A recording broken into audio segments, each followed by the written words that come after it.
사랑의 하나님 은혜를 감사합니다. 오늘도 좋은 하루 허락해 주십시고 예배 가운데 저희들을 인도하심을 감사드립니다. 이 시간 말씀을 선포할 때 하나님의 말씀을 하나님께서 의도하시는 대로 제대로 해석해서 선포할 수 있도록 도와주십시고 인간의 생각이나 인간의 주장을 하지 않게 도와주십시며 말씀을 잘 아버지 하나님 분별해서 선포되게 하여 주시옵소서. 말씀의 능력이 되게 도와주십시고 은혜가 되게 도와주십시고 성령의 감동 감화하는 놀라운 축복의 역사가 일어나게 하여 주시옵소서. 예수님 이름으로 기도합나이다. 아멘. 우리 다 같이 인사하시겠습니다. 오직 예수님밖에 없습니다. 다시 한번 하겠습니다. 오직 예수님밖에 없습니다. 아멘입니다. 아멘.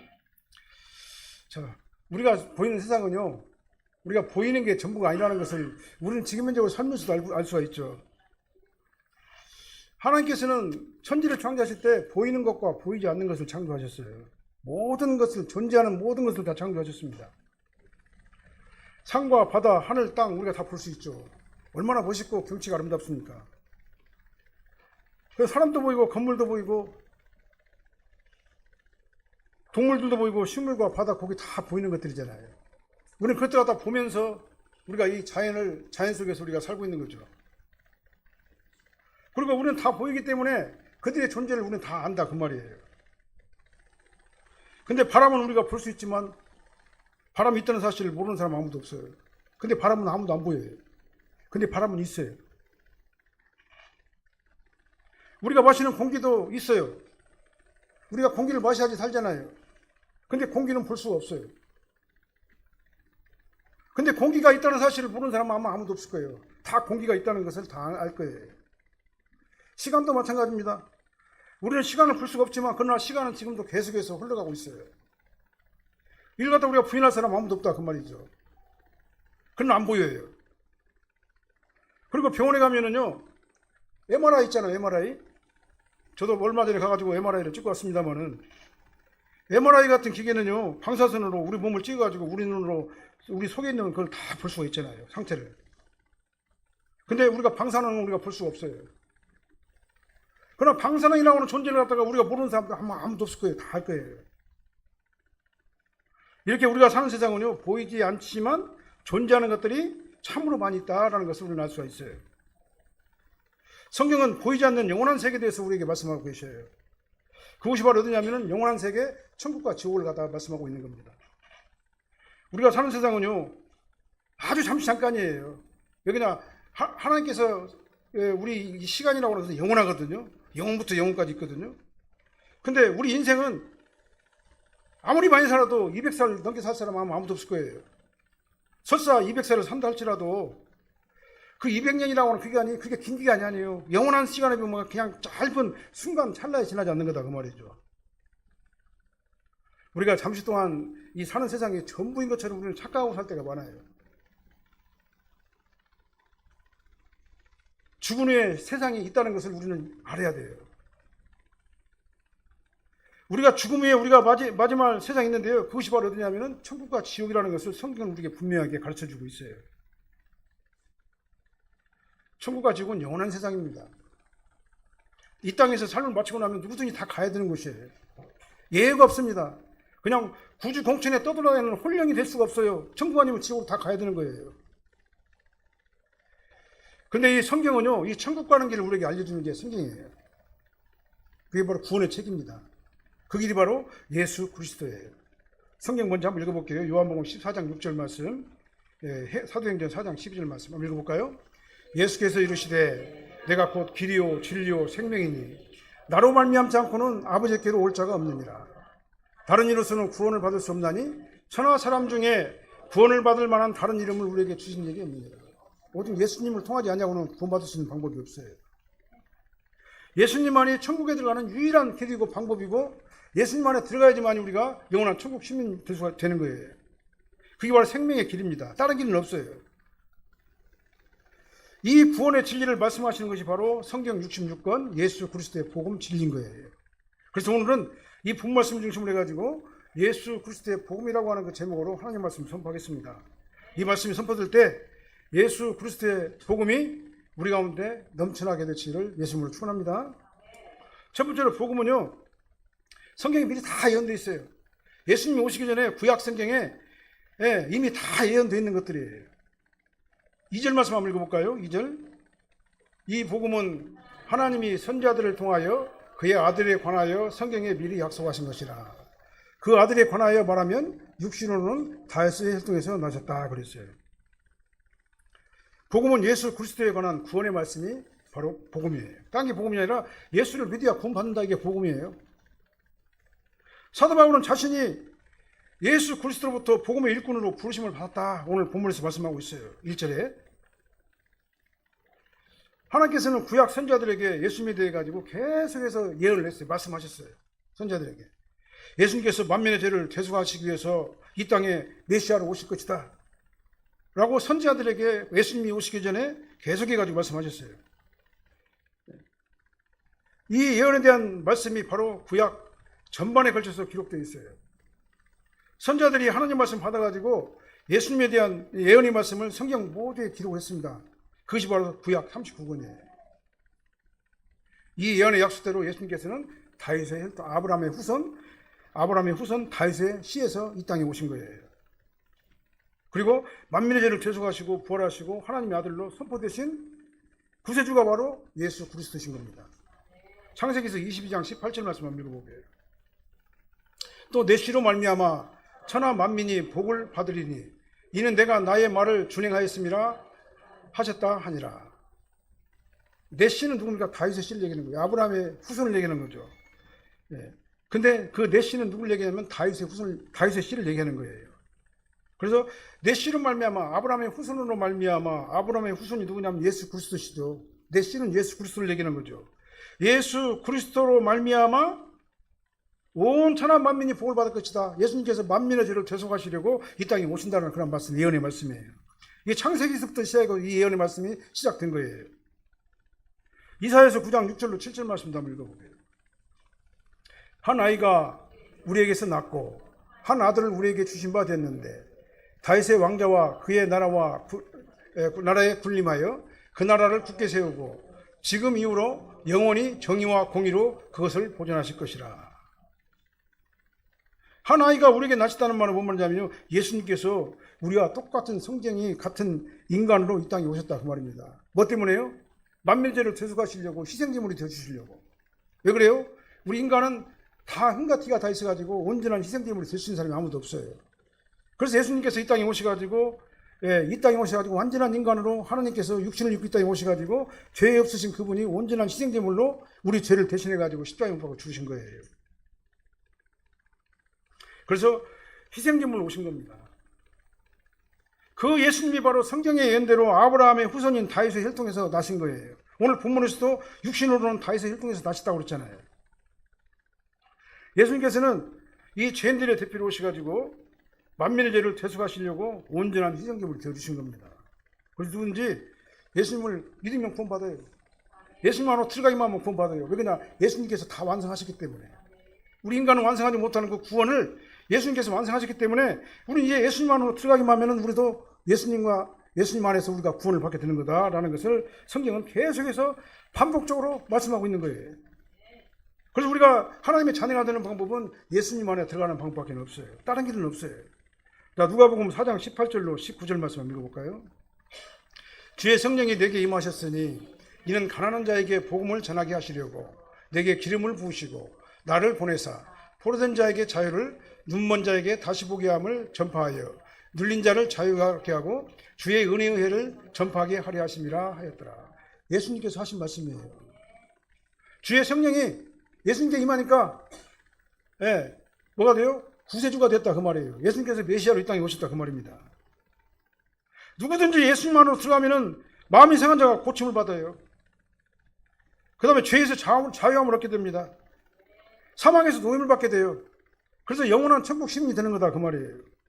그래서 마태복음 1장 1절 말씀은요, 아브라함의 자손이요 다윗의 자손인 예수 그리스도의 세계라. 아브라함의 후손인 자손이요 다윗의 시인 예수 그리스도의 세계라, 이렇게 말씀하므로 마태복음이 시작되는 거예요. 그래서 예수님은 성경대로, 성경의 예언대로 다윗의 후손으로 오셨고 모든 성경의 주제가 누구냐면 예수님이에요. 예수님은 뭐냐면 구원이에요. 예수님을 따라 말하면 구원입니다. 구원자가 바로 예수님이세요. 자, 요한복음 5장 39절 말씀 한번 읽어보고, 이건 성경을 좀 많이 읽습니다. 너희가 성경에서 영생을 얻는 줄 생각하고 성경을 연구하거니와 이 성경이 곧 내게 대하여 증언하는 것이라. 아멘. 영생은 구원받아 천국 가는 것이 영생이에요. 우리가 짧은 이 인간의 이 세상에서 사는 이 잠깐 동안에 이 세상을 위해 가지고 우리가 정말 아둥바둥하면서 막 살잖아요. 막 돈 더 벌려고 그러고 더 부자로 잘 살려고 그러고 어떻게 해서든지 간에 그냥 빚 안 지고 살려고 애쓰고 있잖아요. 그렇게 하지 말라는 얘기가 그렇게 살아야 되지 맞지만, 그러나 이 짧은 기간에 그 시간은 잠깐이란 얘기예요. 이 짧은 기간이 지나고 나면은 영원한 세상이 오게 된다 그 말입니다. 그래서 영생은 뭐냐면 구원받아가지고 천국에 가는 것이 영생이에요. 성경은 다른 방법이나 어떤 사람에 의해 가지고 구원받는다라고 말씀하고 있잖아요. 오직 예수님께서 구원의 문이다. 오직 예수님밖에는 다른 방법이 없다라고 성경은 우리에게 진리를 명확하게 말씀해 주시고 계시는 겁니다. 그러니까요, 성경이 하나님 말씀이잖아요. 이 성경을 연구하고 계속해서 연구하면은요, 영생의 방법을 알게 되는데, 거기서 얻어낸 결론이 뭐냐? 오직 예수님이에요. 예수님밖에 다른 방법이 없어요. 왜? 예수님만이 구원의 문이기 때문에 그렇습니다. 그래서 우리가 예수님을 나의 구원주로 영접하는 것보다 더 큰 복은 없는 겁니다. 예수님 안에 모든 것들이 다 있어요. 우리 영혼의 복, 그 다음에 육신의 복, 환경의 복, 그 다음에 모든 복들이 예수 그리스도 안에 다 있는 거예요. 그래서 예수님을 믿고 예수님을 따라가게 되면 영혼이 잘 된 것 같이 범사가 잘 되고 강건하는 복이 우리 삶 가운데 넘치는 거예요. 그래서 거룩함, 의로움, 영광과 존귀, 자비와 능력, 하나님의 절대 평강이 예수님 안에 다 있어요.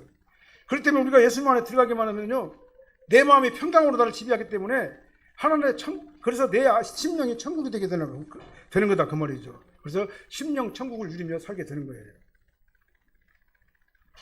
마지막 심판의 날 우리를 영원한 천국으로 인도하시고 거기서 왕 같은 제사장으로 영생 복락을 누리면서 살게 하신단 말이에요.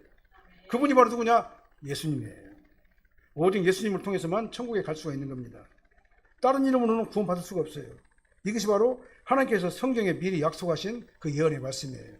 성경을 연구하고 그냥 연구하면은 뭐가 나오냐면 영생의 방법이 나오게 되는데, 그 영생의 방법이 누구냐? 구원자 예수님이시다 그 말이에요.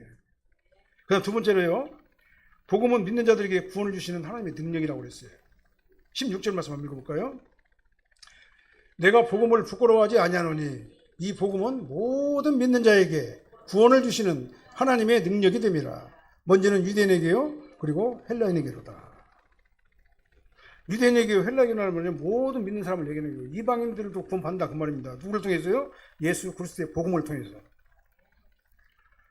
사도 바울은 뭐라고 말하냐면, 나는 복음 안 부끄러워해. 나는 복음이 하나도 부끄럽지 않고 부끄러워하지 않는다고 얘기했어요. 근데 그 이유를 설명했습니다. 복음을 부끄러워하지 않는다는 말은 복음을 전하는 것이 굉장히 자랑스럽다 그 말이죠. 왜냐? 이 복음은 모든 믿는 자에게 구원을 주시는 하나님의 능력이 되기 때문이라고 말씀을 하고 있어요. 내가 전하는 복음을 통해 가지고 지옥 갈 사람이 천국 가는 것이 얼마나 큰 영광이고 복입니까?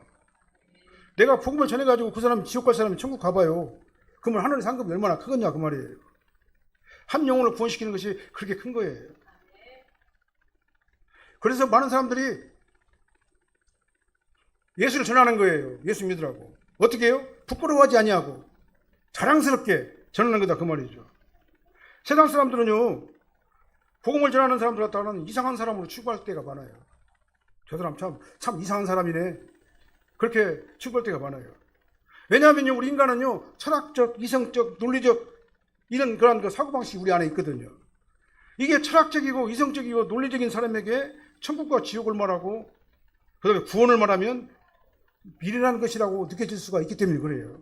이것이 바로 헬레니즘 사고예요. 헬라적 사고인 거예요. 다시 말하면 철학적 사고를 가지고 있는 사람들이 바로 뭐냐면은 이런 생각을 하고 있는 거예요. 인간의 이성적 사고를 말하는 거죠. 이들은 인간의 이성을 초월한 하나님의 신존재를 알지 못해요. 신존재. 이성을 초월한 하나님의 존재를 알지 못하기 때문에 이 세상 철학만을 가지고 그리스도의 복음이 미련하다고 생각하고 어리석게 느껴지는 거다 그 말이죠. 그러나 성경은요, 뭐라고 말씀하십니까? 하나님의 어리석음이 사람보다 지혜롭고 하나님의 약함이 사람보다 강하다라고 말씀하고 있는 겁니다.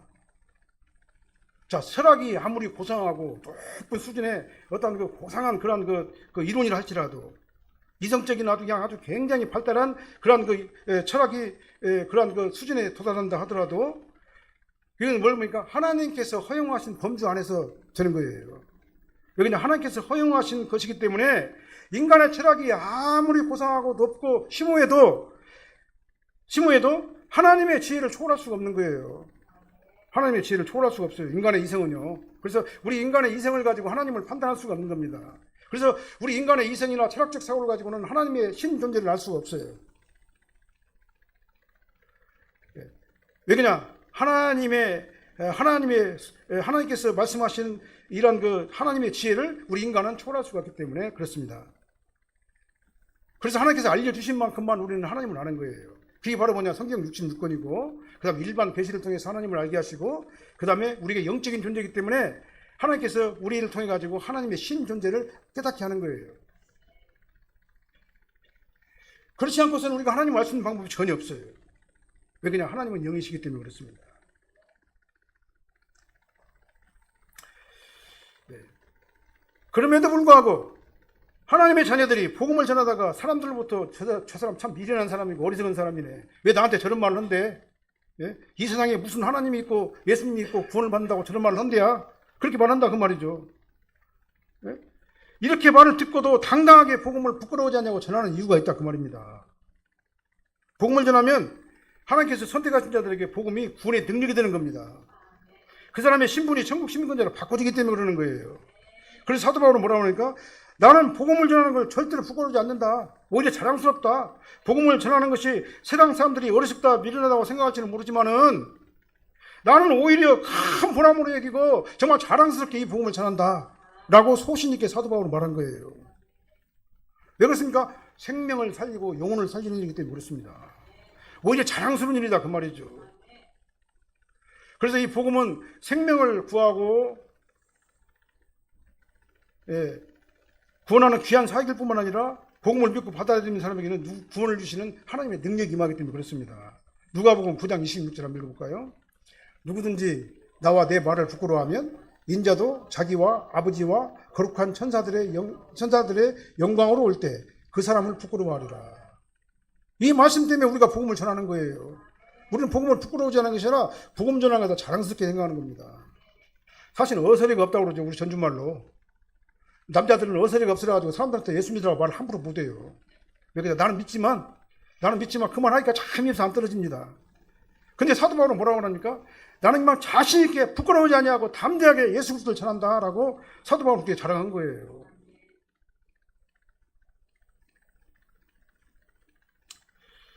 자, 부끄러워한다. 누구든지 나와 내 말을 부끄러워하면 인자도 나를 부끄러워할 것이다. 그렇죠? 예수님도. 이 부끄러워한다는 말은 복음을 전할 때 다른 사람의 부정적인 반응을 의식한다 그 말이에요. 근데 이 말이 뭔 말입니까? 그거 의식하지 마. 그거 아무것도 아니야. 저 사람들이 몰라서 그러는 거야. 저 사람은 철학적인 사고에 바탕을 두고 가지고 이성적 논리를 가지고 생각을 하기 때문에 하나님의 신 존재를 알 수가 없기 때문에 그러는 거야. 라고 말씀하는 거예요. 근데 신 존재는 어떻게 알 수 있어요? 하나님께서 알려줄 때만 알 수 있는 거예요. 그게 바로 믿음인 겁니다. 믿음이란 건 뭐예요? 믿어지는 거예요. 성경 말씀이 하나님 말씀으로 믿어지고 주는 그리스도시요 살아계신 하나님의 아들이심이 믿어지는 게 바로 믿음인 거예요. 근데 이 믿음은 내 인간의 이성의 능력, 철학적 능력, 사고로는 안 되는 거예요. 어떻게 합니까? 성령께서 내 안에 오셔가지고 이 믿음을 선물로 주실 때만이 가능한 거다 그 말입니다.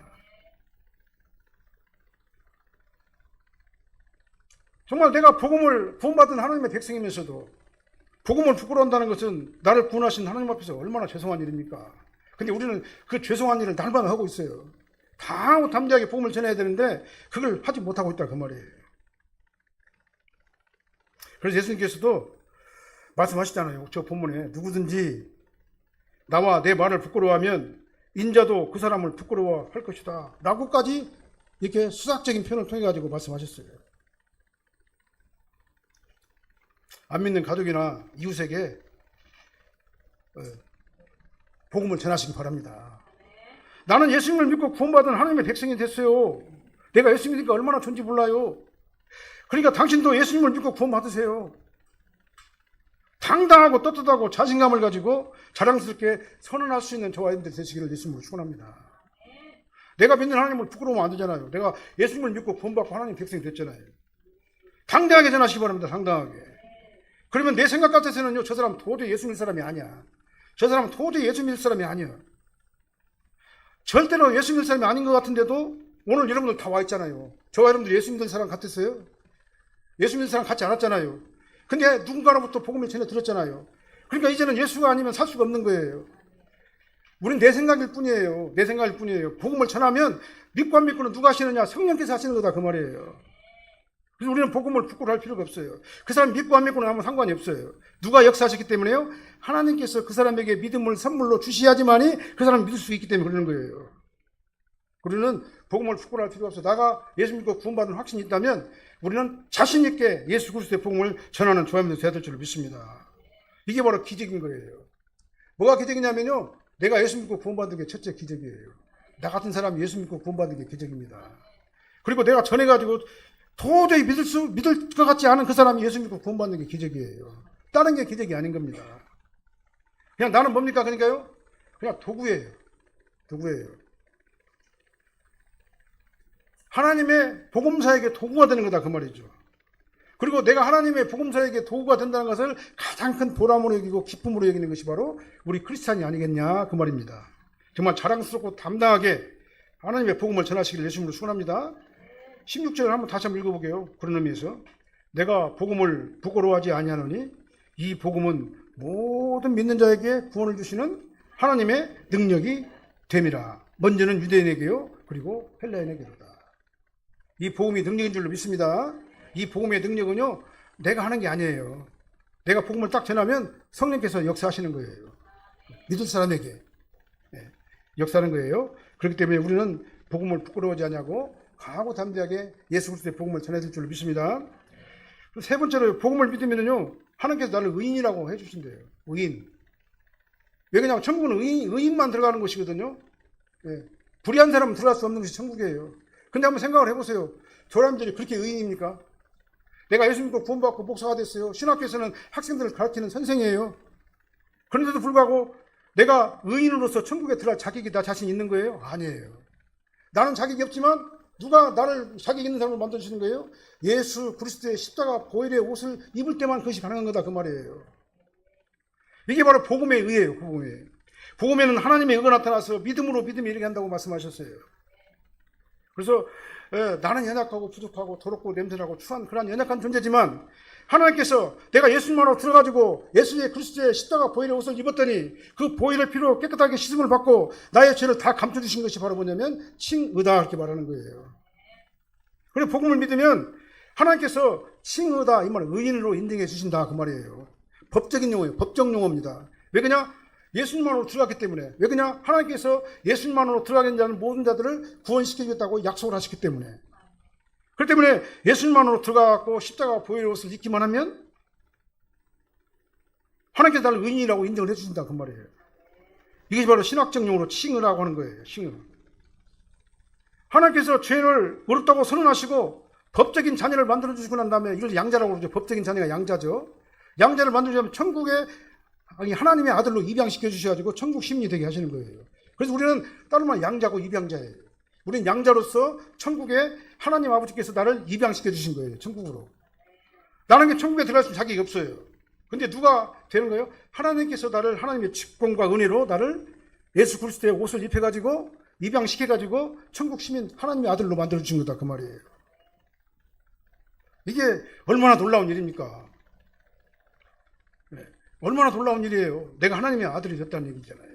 내가 의인이 된 거예요. 그러니까요. 그게 바로 칭의, 의인이라 칭한다 그런 의미예요. 그래서 하나님의 의가 복음을 통해 가지고 나에게 임하게 되면 그것이 복음의 능력이 되는 것입니다. 그게요. 그래서 믿음으로 믿음이 이렇게 되는 겁니다. 자, 믿음으로 믿음이 이렇게 된다. 첫 번째 믿음은 중생을 얘기하는 거고요. 두 번째 믿음은 성숙한 믿음을 얘기하는 거예요. 성화론 쪽 믿음을 얘기하는 거예요. 그래서 믿음으로 믿음에 이르게 된다. 믿음으로 구원받고 그 다음에 점점 더 성숙한 신앙이 된다. 그런 의미가 바로 믿음으로 믿음이 이르게 된다. 그런 의미예요.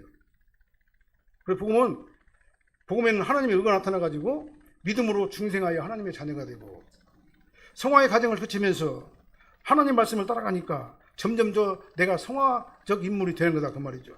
그래서 성숙한 믿음으로 발전하게 되는 거예요. 때문에 오직 의인은 믿음으로 말미암아 살리라. 이 말을 보면 이제 이 말을 갖다 우리 해석하면요, 믿음으로 사는 자가 의인이다 그 말이에요. 다른 말이 아니에요. 믿음으로 사는 자가 의인이다. 오직 의인은 믿음으로 말미암아 살리라. 믿음으로 사는 자가 의인이다 이 말인 거예요. 그래서 내가 의인이 되는 조건은 너무나 간단해요. 예수 그리스도의 십자가 보혈 옷만 입으면 돼요. 다른 방법 필요가 없어요. 의인이 되어야만이 내가 하나님의 양자가 돼가지고 하나님의 아들로 입양이 되는 거예요. 천국 시민권자가 되는 거예요. 하나님의 자녀가 돼야지만이 예수님과 함께 천국 상수자가 되는 겁니다. 여기나 예수님이 천국의 주인이잖아요. 그런데 예수님과 함께 한 상수자가 되는 거예요. 천국을 상속받는 자가 되는 거다 그 말이죠. 이게 바로 신학적으로 굉장히 어려운 이런 신학적으로 어려운 이런 것이 바로 이 구원 칭의 교리인 거예요. 그래서 구원은 내 노력으로 가는 게 아니에요. 내가 선택해가지고 내가 구원받는 게 아니에요. 도덕적으로 윤리적으로 경건하게 해가지고 어느 수준에 도달하면 가는 게 천국이 아니에요. 내가 다른 사람들보다 상대적으로 더 윤리적이고 상대적으로 더 도덕적일 수는 있어요. 다른 사람들보다도. 그리고 더 양심적으로 우리가 이 세상에서 내 피를 갖다가 옷을 입혀주셔가지고 내 죄를 싹 씻어주셨다 그 말이에요.